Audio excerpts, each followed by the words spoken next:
Picture a dense, primordial woodland where the canopy completely blots out the sun, leaving travelers weary, disoriented, and desperate for a safe haven.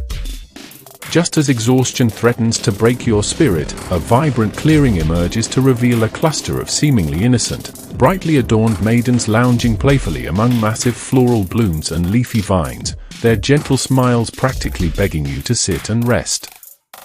I strongly advise you to keep walking, because giving into that intoxicating, welcoming embrace within the perilous universe of yugioh means you have just willingly delivered yourself into the subterranean, digestive clutches of the Traptrix Archetype. We are looking at a masterclass in aggressive biological mimicry here, folks, an evolutionary gambit where extreme cuteness is weaponized to ensnare sapient prey without raising a single alarm. These creatures operate on a fascinating ecological principle where the humanoid figures we see are almost certainly not autonomous individuals, but rather sophisticated, fleshy appendages acting as specialized lures for much larger, monstrous entities lurking beneath the soil. Take a close look at the vibrant, almost hypnotic gathering they form, where Traptrix Rafflesia sits enthroned upon colossal, deep red petals that brilliantly camouflage the horrific reality of the corpse flower she represents. She exudes an aura of regal tranquility, functioning as a localized pheromone broadcaster designed to lower the inhibitions of passing knights and wandering beasts alike, ensuring they never notice the thorny vines and crushing roots slowly coiling around their ankles.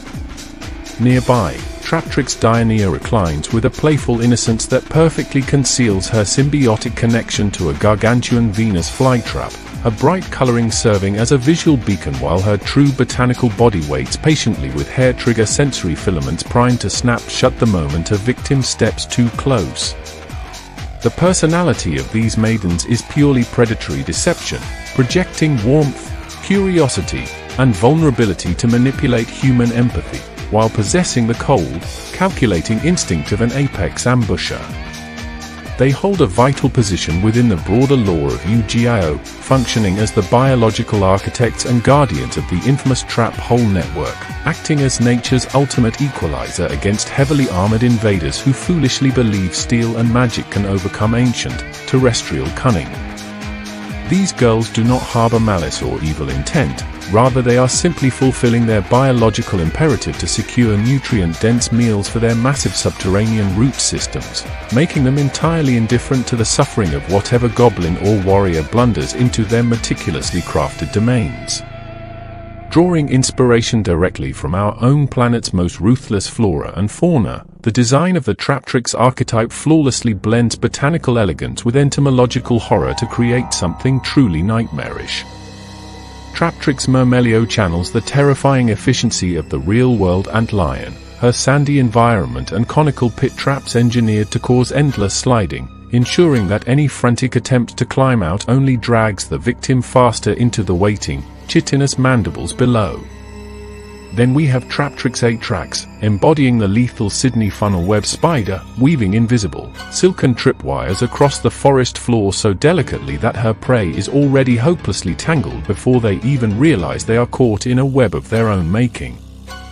Adding to this terrifying roster is Traptrix Nepenthes, who mimics the deadly pitcher plant by offering sweet, intoxicating nectar that actually serves as a slippery slope into a vat of highly corrosive digestive enzymes, guaranteeing that anyone looking for a quick drink ends up on the menu instead.